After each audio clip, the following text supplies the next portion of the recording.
Hi guys, the date is the 6th of June 2026, and I have been learning how to process my emotions, which definitely hasn't been easy, especially around the same time quitting dopamine. But I kind of want to talk through the process I go through when these emotions that are unfavorable do come up. So, a really good example is today I was going to re-meet up with some friends that I haven't seen in a long time, and they canceled on me.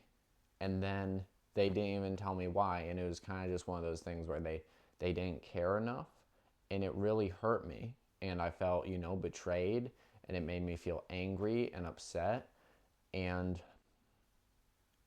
I had to process those emotions because the first thing I wanted to do was to go on YouTube and lay down and watch YouTube all day.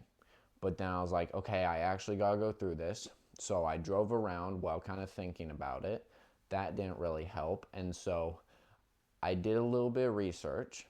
And the first step is to talk about your emotions. And talking about them doesn't really work through them though. First, you have to understand what information are they telling you? Why are you feeling these emotions? And then look at what are they motivating you to do. So why I was feeling angry and betrayed is because I have had this happen to me a lot in the past, and it kind of triggered a response where it's like, man, people aren't respecting me. I've had people not respecting me in the past because I didn't hold myself too respectable. So it's kind of like past stuff coming back up, but it's also that anger is still there and I have to deal with it.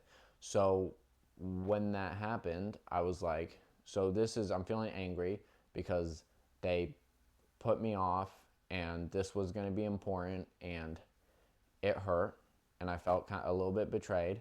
And then on top of that, this was an important. It wasn't just a normal hangout. I haven't seen these guys in a long time, and they didn't even care enough to give a reason of why they couldn't go.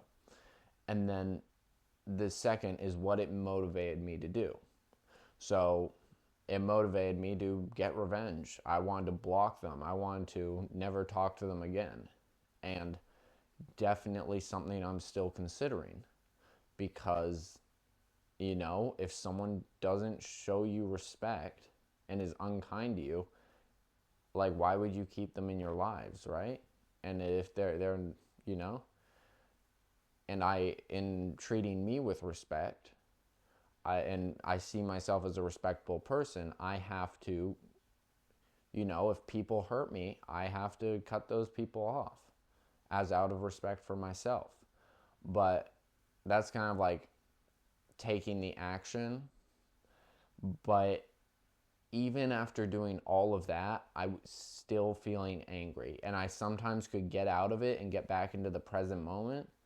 And then I get pulled back into my anger because of something else. And sometimes I think you just need time and sleep. But I do think it helped kind of looking at what the emotions were telling me, talking to someone about how I felt them, and then thinking about what I could do to resolve them. But it also made me feel very like in despair because cutting those people off, I have like one friend left in my city.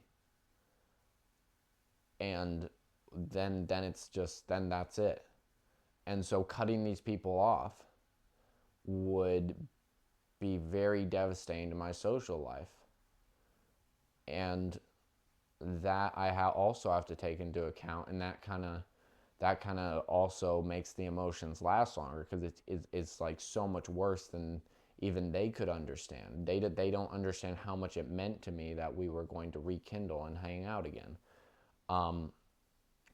So it's like all of these things happening at once. This isn't just a normal emotional betrayal. This is a lot on top of each other. And I think it's going to take a day or two and or just like sleeping it off to fully process this, but it's definitely going to be a hit. And I'm going to have to make some new friends. And yeah.